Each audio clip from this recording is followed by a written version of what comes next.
আজকে রিভিউ করব dot and কি ceramide and hyaluronic barrier repair ময়শ্চারাইজারের। শুরুতেই ইনগ্রেডিয়েন্টস নিয়ে কথা বলি। এতে রয়েছে ceramides, hyaluronic acid, rice water এবং probiotics. Ceramide skin barrier repair করতে হেল্প করে আর হাইলোরনিক অ্যাসিড হাইড্রেশন ধরে রাখে স্কিনে। এগুলো হচ্ছে এই ময়শ্চারাইজারের কি ইনগ্রেডিয়েন্টস। এখন বলি টেক্সচার কেমন। এই টেক্সচার হচ্ছে ক্রিম আর জেলের মাঝামাঝিও বলা যায় না, বলা যায় ক্রিম 85 থেকে 90% আর বাকিটা হচ্ছে যে জেল।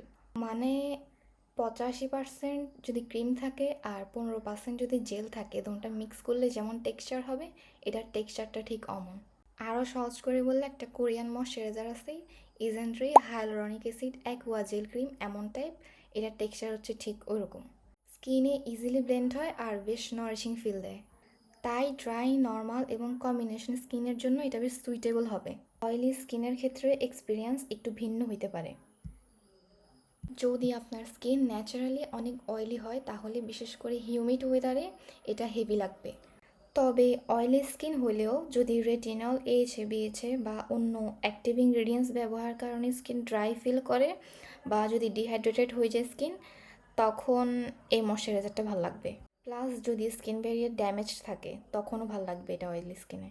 এখন আমার এক্সপিরিয়েন্স বলি।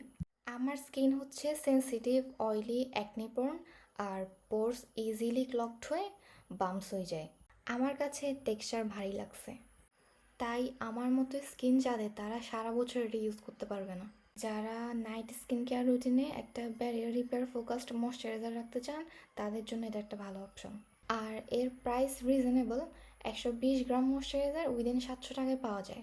তবে ময়শ্চারাইজার চুজ করার সময় স্কিন টাইপ আর স্কিন কনসার্নকে সবচেয়ে বেশি গুরুত্ব দেওয়া উচিত। যদি আপনার স্কিন ড্রাই, নর্মাল বা কম্বিনেশন হয় তাহলে এটা অবশ্যই কনসিডার করতে পারেন। আর অয়েলি, অ্যাকনিপ্রোন স্কিন হইলে কেনার আগে টেক্সচারের বিষয়টা মাথায় রাখবেন।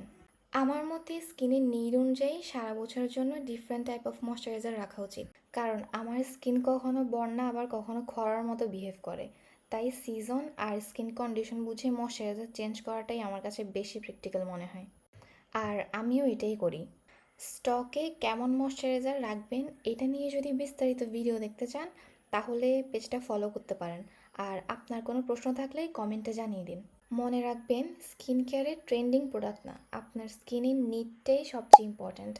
আবার দেখা হবে পরের রিভিউতে। আল্লাহ হাফেজ।